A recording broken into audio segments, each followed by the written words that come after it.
BJD ଦଳରେ ନବୀନ ପଟ୍ଟନାୟକ କଣ ବାଛିବେ ଉତ୍ତରାଧିକାରୀ? ସେ କିଏ? ସିଏ ଗୋଟେ ଦଳରେ ତାଙ୍କୁ ଆଣି ବସା ହେଇଥିଲା ଦଳରେ। ତାପରେ ମଧ୍ୟ ଉତ୍ତରାଧିକାରୀ କନସେପ୍ଟ ବହୁତ ପଲିଟିକାଲ ପାର୍ଟିରେ କରୁଛନ୍ତି। ଡିଏମକେ ଆଉ ସେମିତି ବିଆରଏସ୍ ଅନେକ ଦଳ ଅଛି ଯୋଉଠି କଂଗ୍ରେସ ପାର୍ଟି, ସେମାନେ ସବୁ ସେ ଉତ୍ତରାଧିକାରୀ କନସେପ୍ଟରେ ବିଶ୍ୱାସ କରନ୍ତି। ସିଏ ତାଙ୍କ ପରେ ତାଙ୍କ ପୁଅ, ତାଙ୍କ ପରେ ତାଙ୍କ ଝିଅ, ଏମିତି ସବୁ ଦଳର ମୁଖିଆ ହେଇକି ରହିବେ। କିନ୍ତୁ ବିଜେଡି ଦଳରେ ନବୀନ ପଟ୍ଟନାୟକ କଣ ବାଛିବେ ଉତ୍ତରାଧିକାରୀ? ସେ କିଏ? ସିଏ ଗୋଟେ ଦଳରେ ତାଙ୍କୁ ଆଣି ବସା ହେଇଥିଲା ଦଳରେ। ସିଏ ତ ଦଳ ତିଆରି କରିନଥିଲେ ବି।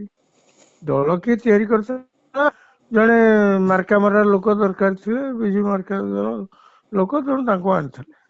ସିଏ ଏଠି ଆସିଲା ପରେ ସିଏ କଣ ଡିସାଇଡ କରିବେ? ଆଚ୍ଛା ସେ ସାର୍, ଡିସାଇଡ ଆପଣଙ୍କୁ କଲେ ବି ଲାଗୁଛି କି ଦଳରେ ବାସ୍ତବରେ ନବୀନ ପଟ୍ଟନାୟକଙ୍କର ନିଷ୍ପତ୍ତି କୌଣସି କାମ କରୁନି? ନହେଲେ ଏତେ ଦଳ ଭିତରେ ଅନ୍ତକନ୍ଦଳ ଦେଖିବାକୁ ମିଳିଛି ବିଗତ ଦିନରେ ବି ଆଉ ଏବେ ବି। ଏଇ ଦଳ ତାରୁ ଏତେ ବର୍ଷ ରହିକିରି ଗଲା ପରେ ଏଟା ଗୋଟେ ସ୍ୱାଭାବିକ କଥା ଯେ ଦଳ ଭିତରେ ଗୋଟେ ପ୍ରକାର ବିଦ୍ରୋହାତ୍ମକ ପରିସ୍ଥିତି ସୃଷ୍ଟି ହବ। କାହିଁକିନା ଏମାନେ ସମସ୍ତେ କ୍ଷମତାରେ ପୁଣି ବର୍ଷେ 2 ବର୍ଷ କି 5 ବର୍ଷ ନୁହନ୍ତି, 24 ବର୍ଷ। ଏବଂ ଯଦିଓ ଏଇ 24 ବର୍ଷର ଶେଷ ଭାଗକୁ ଦେଖାଯାଇଥିଲା ଯେ ସେମାନେ କେବଳ ନାମକୁ ମାତ୍ର ବିଧାୟକ, ମନ୍ତ୍ରୀ, ଦଳର ପୁରୁଖା ନେତା ଏସବୁ ଥିଲେ, କିନ୍ତୁ ପ୍ରକୃତରେ ସେମାନଙ୍କର କିଛି କାମଦାମ କିଛି ନଥିଲା। କାହିଁକିନା କାମ ଯାହା କିଛି ଦଳର ନିଷ୍ପତ୍ତି ସବୁ ବିକେ ପାଣ୍ଡିଆନ ହିଁ କରୁଥିଲେ। ଯାହା ହେଲେ ବି ଶାସକ ଦଳର ନେତା ଭାବରେ ସେମାନେ ଗୋଟେ ପ୍ରକାର ସମାଜରେ ଗୋଟେ ପତିଆରା ଜାହିର କରିବାକୁ ସକ୍ଷମ ହଉଥିଲେ। ସେଇଟା ତାଙ୍କର ଏଇ 2024 ନିର୍ବାଚନରେ ଭାଙ୍ଗଲା। କାହିଁକିନା ଦଳ ହାରିଗଲା, ଏମାନେ ଆଚ୍ଛା। ସରକାରରୁ ପଳେଇଲେ।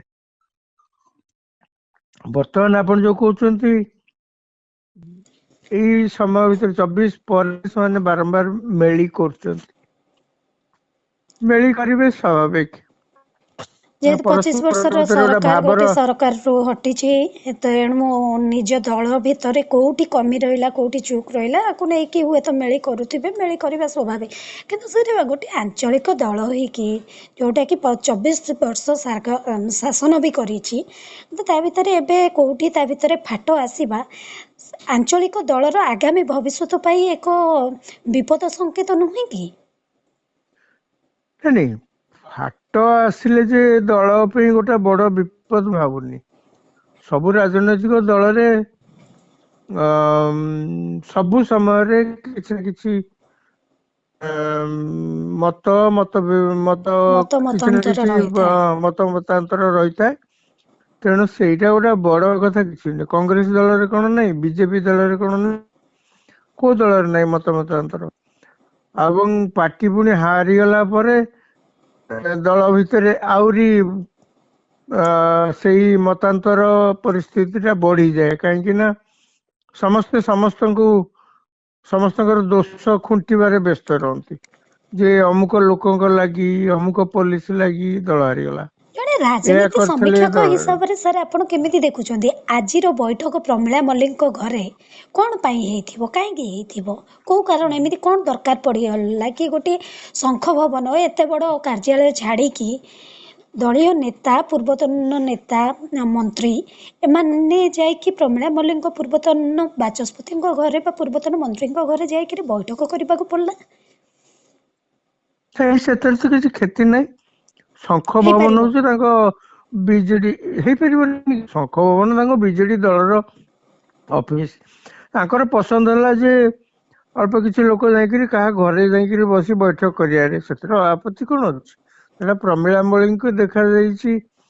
ୟା ଭିତରେ ଯେତେ ପାଣ୍ଡିଆନଙ୍କ ବିରୋଧରେ ମତ ପ୍ରକାଶ କରି ମେଳି ହେଇଛି, ଆଉ ଆଜ୍ଞା। ଦଳର ନବୀନ ପଟ୍ଟନାୟକଙ୍କୁ ପ୍ରତ୍ୟକ୍ଷ ନହେଲେ ବି, ସିଧାସଳଖ ନହେଲେ ହଁ। ବି ବଙ୍କା ତେଢାକିରି ପରୋକ୍ଷ ଭାବରେ ତାଙ୍କୁ ମଧ୍ୟ ଏକ ପ୍ରକାର ଚ୍ୟାଲେଞ୍ଜ ଦିଆହେଇଛି। ଏଇ ପ୍ରକାର ପରିସ୍ଥିତି ମଧ୍ୟ ସୃଷ୍ଟି ହେଇଛି।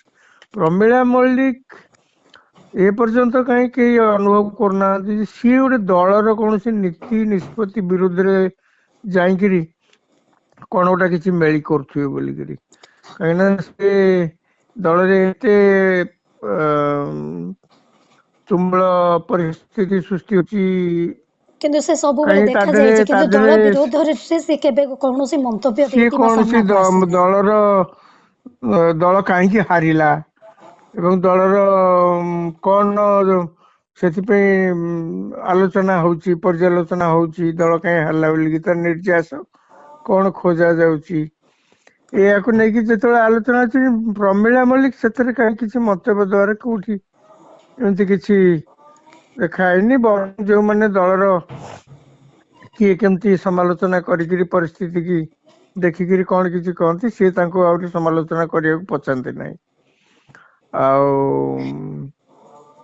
କଣ ତାଙ୍କ ଘରେ ଲାଗୁଛି କି ମେଳି ସାର୍ ହଉଥିବ, ତେଣୁ ଦଳର ହାଇକମାଣ୍ଡଙ୍କ ପାଖରୁ ନିର୍ଦ୍ଦେଶକ ନେଇଛନ୍ତି ବୋଧହୁଏ ପ୍ରମିଳା, କି ଯୋଉଥିପାଇଁ କି ତାଙ୍କୁ ବାସଭବନରେ ଅନେକ ନେତାଙ୍କୁ ନେଇକି ବସେଇଛନ୍ତି। ନା ଏମିତି ହେଇଥାଇପାରେ ଯୋଉମାନେ ନବୀନ ପଟ୍ଟନାୟକ ଏବଂ ପାଣ୍ଡିଆନଙ୍କର ଏଇ ଯୋଉ ସମ୍ପର୍କକୁ ନେଇକି ଗୋଟେ ତିକ୍ତତା ମନୋଭାବ ପ୍ରକାଶ କରିଥିଲେ, ଦେଖିବାକୁ ମଧ୍ୟ ମିଳିଥିଲା।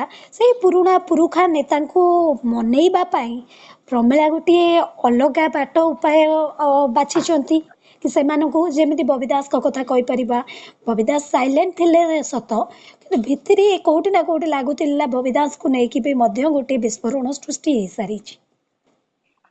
କିନ୍ତୁ ଏଥିପାଇଁ ପ୍ରମିଳା ମଲ୍ଲିକ ଦାୟିତ୍ୱ ଦିଆହେଇଛି ମନେଇବା ପାଇଁ।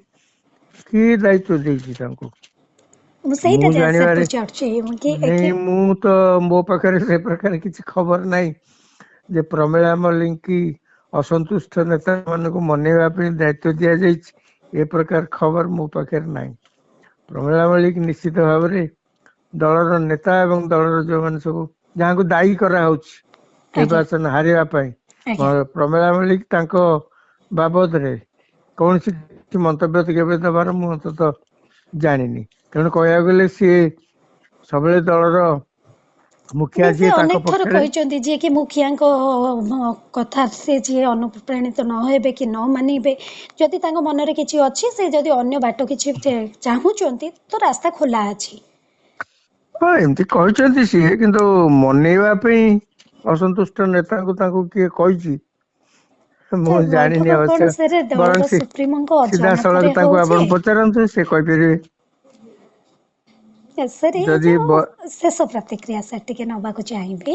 ସାର୍ ଏ ଯୋଉ ବୈଠକ ନିଆଯାଇ ହଉଛି, ଆମେ କଣ ସିଧାସଳଖ ଜାଣିପାରିବା ନା କହିପାରିବା କି ଦଳର ସୁପ୍ରିମୋଙ୍କ ଅଜଣାତରେ ବା ତାଙ୍କୁ ନ ଜଣେଇବା ପାଇଁ କି କୋଉମାନେ ବସୁଛନ୍ତି, କାହିଁକି ବସୁଛନ୍ତି, କି ବାସ୍ତବରେ ଉତ୍ତରାଧିକାରୀ କିଏ ଚୟନ କରାଯିବା ଦରକାର, କି ଆକୁ ନେଇକି ନିଜ ଭିତରେ ଗୋଟିଏ ନହେଲେ ଆଲୋଚନା, ଏଇଟା ଗୋଟିଏ ଆପଣ ଯେମିତି କହିଲେ କି ଗୋଟେ ସାଧାରଣ ମେଳି ହୁଏ, ନେତାଙ୍କ ଭିତରେ ହୁଏ, ଏଇଟା ଆପଣ ସେଇ ଦୃଷ୍ଟିରେ ଦେଖୁଛନ୍ତି ନା ବାସ୍ତବରେ ଭିତରେ କିଛି କିଛି ଗୋଟେ ସୂତାଖିଅ ରହୁଛି ଯୋଉଟା କି ଆମେ ଜାଣିନେ? କାହିଁକି ନା ନବୀନ ପଟ୍ଟନାୟକ ସବୁବେଳେ ଗୋଟେ ନୂଆ ମ୍ୟାଜିକ୍ ସେ କ୍ରିଏଟ୍ କରନ୍ତି। ଚର୍ଚ୍ଚା କିଛି ଚାଲିଥିବ କିନ୍ତୁ ସେ ଡିକ୍ଲାର ଆଉ କିଛି କରନ୍ତି, ଅତୀତ ଦିନ ମାନଙ୍କରେ ଯଦି ଦେଖିବା। ଉତ୍ତରାଧିକାରୀ ବାବଦରେ ଏଠି କିଛି ବୈଠକ ବସିଥିବ ମୁଁ କାହିଁ ଭାବୁନି। ଓକେ, ଉତ୍ତରାଧିକାରୀ କାହାକୁ କରିବେ? ଠିକ୍। ଉତ୍ତରାଧିକାରୀର କଥା ଉଠୁଛି କାହିଁକି?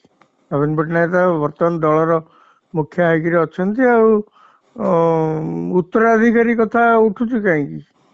ଉତ୍ତରାଧିକାରୀ ବାବଦରେ ଥରେ ବୋଧେ କିଏ ତାଙ୍କୁ କଣ ପ୍ରଶ୍ନ ପଚାରିଥିଲେ, ସେ କହିଲେ ଓଡିଶା ଲୋକ ମୋର ଉତ୍ତରାଧିକାରୀ ବାଛିବେ। ଅର୍ଥାତ୍ ସିଏ ଦଳର ମୁଖିଆ ହିସାବରୁ ଚାଲିଗଲା ପରେ କେବେ ଯିବେ, କଣ ଯିବେ, କେମିତି ଯିବେ, ସେ ବିଷୟରେ ତ କେହି କିଛି କହିନାହାନ୍ତି। ସେ କିନ୍ତୁ ଏମିତି ଗୋଟେ, ତାଙ୍କୁ ଯେହେତୁ ବାରମ୍ବାର ପଚାରିଲେ, ସେ ଗୋଟେ ଜେନେରାଲ ଷ୍ଟେଟମେଣ୍ଟ ଦେଲେ, ଓଡିଶା ଲୋକ ମୋର ଉତ୍ତରାଧିକାରୀ ଆଜ୍ଞା। ବାଛିବେ। ତେଣୁ ଏବେ ମୁଁ ତ କାହିଁ ଭାବୁନି ବିଜୁ ଜନତା ଦଳରେ ଉତ୍ତରାଧିକାରୀ କଥା ଉଠୁଛି କାହିଁକି? ଉତ୍ତରାଧିକାରୀ କଥା ତ ଉଠିବାର କିଛି କୌଣସି ଅକେଜନ ନାହିଁ, କୌଣସି ପରିସ୍ଥିତି ମଧ୍ୟ ନାହିଁ। ଦଳ କେବଳ ହାରିଯାଇଛି।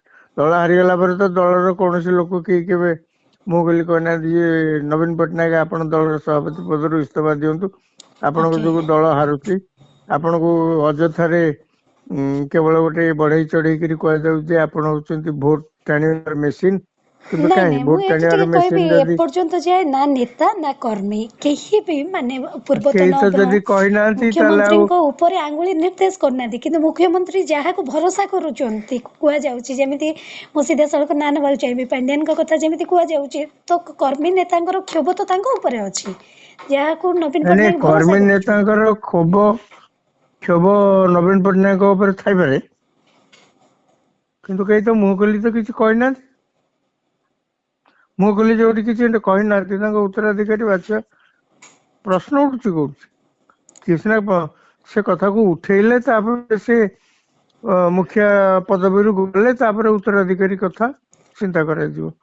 କିନ୍ତୁ ତାଙ୍କ ବିରୋଧରେ ତ କେହି କିଛି ଦଳରେ କହିନାହାନ୍ତି। ଯିଏ ଯାହା କହିଛନ୍ତି ସେ ଭିକେ ପାଣ୍ଡିଆନଙ୍କ ବିରୁଦ୍ଧରେ ଆଜ୍ଞା କହିଛନ୍ତି, ଦଳ ଆଜ୍ଞା ହାରିଗଲା ଭଳି।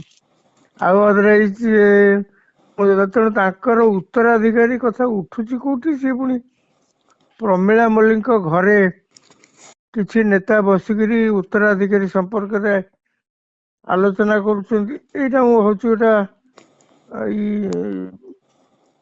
କୌଣସି ଗୋଟା ଭିତ୍ତିହୀନ କଥା। ଏ କଥାରେ କୌଣସି ବେସିସ୍ ନାହିଁ। କେବଳ ମିଡିଆରେ ଗୋଟେ ଚର୍ଚ୍ଚା ଜାରି ରଖିବା ପାଇଁ ଏଇଟା ଗୋଟେ ବୋଧେ କରାହଉଛି। ଆଜ୍ଞା, ସେ କେବଳ ମିଡିଆ ଦଳରେ ଚର୍ଚ୍ଚା କେହି ପାଇଁ। ଏଇଟା କେବଳ ମିଡିଆ ଲୋକମାନେ ଚର୍ଚ୍ଚା କରୁଛନ୍ତି। ଆଜ୍ଞା, ସେ ଦଳରେ କୌଣସି ନେତା ପାଟି ଫିଟି କହିନାହାନ୍ତି ନବୀନ ପଟ୍ଟନାୟକର ଗୋଟେ ଉତ୍ତରାଧିକାରୀ ଦରକାର। ଓକେ ଓକେ, ନବୀନ ପଟ୍ଟନାୟକ ନିଜେ କେବେ କହିନାହାନ୍ତି ଯେ ମୁଁ ଖୁବ ଶୀଘ୍ର ବିଦାୟ ନେଇଯିବି, ମୋର ଆଉ ଦଳରୁ ଦଳର ଆଜ୍ଞା ସଭାପତି ହିସାବରେ ଆଜ୍ଞା ରହିବିନି, ଆପଣ ଆଜ୍ଞା, ଆପଣଙ୍କର ଉତ୍ତରାଧିକାରୀ ବାଛନ୍ତି, ସିଏ ବି କିଛି କହିନାହାନ୍ତି। ନିଶ୍ଚିତ ପକ୍ଷେ ସାର୍। ଧନ୍ୟବାଦ ସାର୍। ଆପଣ କହୁଥିଲେ କି ଏ ବୈଠକ ହୁଏତ ଦଳଗତ ଭିତରେ ଅନ୍ତରୀଣ କୌଣସି ବୈଠକ ହେଇଥିବ, କିନ୍ତୁ ଉତ୍ତରାଧିକାରୀକୁ ନେଇକି ଏଠି କୌଣସି ଚର୍ଚ୍ଚା ହେବା ପ୍ରମିଳା ମଲ୍ଲିକଙ୍କ ସରକାରୀ ବାସଭବନରେ, ଏଥିରେ କୌଣସି ସନ୍ଦେହ ବି ଆପଣ କରୁନାହାନ୍ତି କି ସନ୍ଦେହ ବି ଆଣୁନାହାନ୍ତି। କିନ୍ତୁ ଏ ବୈଠକ ଗୋଟେ ରାଜନୈତିକ ଦୃଷ୍ଟିକୋଣରୁ ବୈଠକ ହୁଏ, ବୈଠକ ହେଇଛି, ଅତୀତରେ ହେଇଛି, ଏବେ ବି ହେଉଛି, ଆଗାମୀ ଦିନରେ ବି ହବ। Okay, thank you so much, sir. Thank you. Thank you.